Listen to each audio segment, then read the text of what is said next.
Dennis Weiss, Eagle Communications, sitting at the Eisenhower Presidential Library, along with Carl Weisenbach, the director of this multi-facility institution.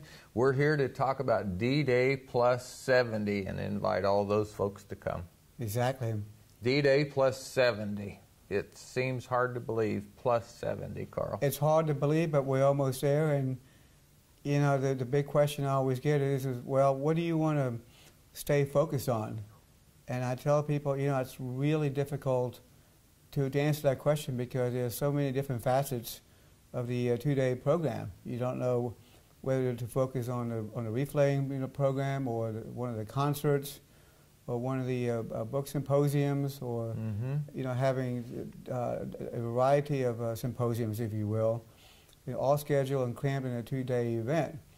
But I think the takeaway is that when you leave after the concert on the 7th, I think you will have enjoyed a thorough, you know, program, you know, provided by the library. So I'm looking forward to it. I'm looking forward to having our vets come to the library, and let's not forget that we may have entertainment and book reviews and so forth.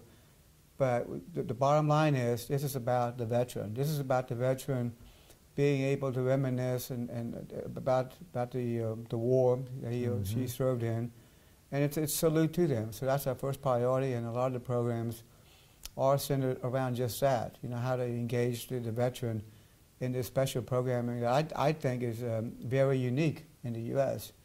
And of course, you know, we close it on the 7th with a wonderful, you know, symphony concert on the plains, which is going to be outstanding. And you know, we got the military band coming here as well. That's going to be great. And it's just so much to do. You have to ask, well, you know, what should we do? We got kids, for example, or you bring in an elderly couple and so forth. I think we've got that all covered. You know, you must, because I was just in the car with my 14-year-old son, and he said, "Dad, are we going to the D-Day celebration this year?" Absolutely. Yeah, and I think the kids should be here because, you know, we talk about, you know, honoring the vet, and it is for the vet. But the other message here is that a new generation, you know, needs to have a really strong background in understanding the Second World War because it impacted the rest of the century. And in fact, we're still being impacted by World War II in our politics and in foreign affairs and so forth.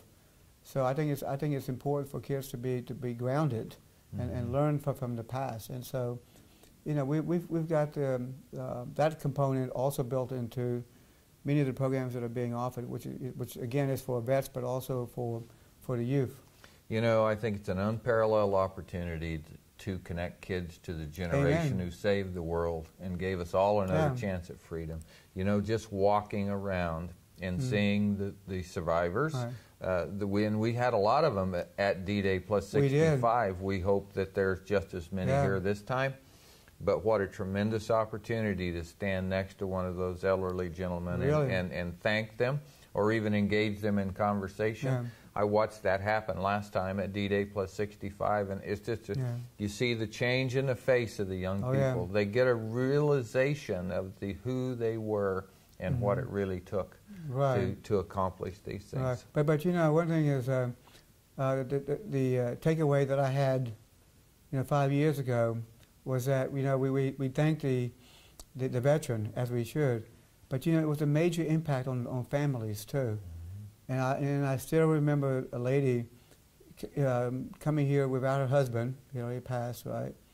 And she wanted to find closure. She wanted to make that last visit to General Ike's place. And I'll never forget that the programs actually had that benefit. You know, that it allowed an individual to find closure. So you know, when you start planning, you know, for these events, you also think about the families that were heavily impacted, that went through the war and so forth. And I also think that where we can find common ground with youth and also with veterans and families are the exhibits. I mean, you know, we have exhibits in the museum building, and we have museum artifacts and so forth in this particular building as well.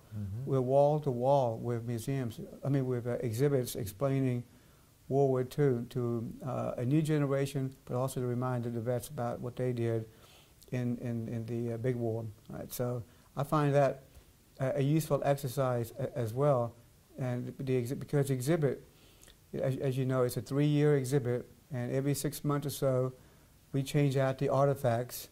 We have new items as we walk through or battle our way through Europe. So I think that's going to be quite enjoyable for our visitors as well. Well, folks, I know that you'll have a good time if you come here at the Eisenhower Presidential Library, June 6th and 7th, 2-day event. Lots of things going on, including a C-47 flyover that you can ride on if you have $1,000 to donate. But what a wonderful opportunity, Carl. June 6th and 7th, right here in Abilene, Kansas. You come.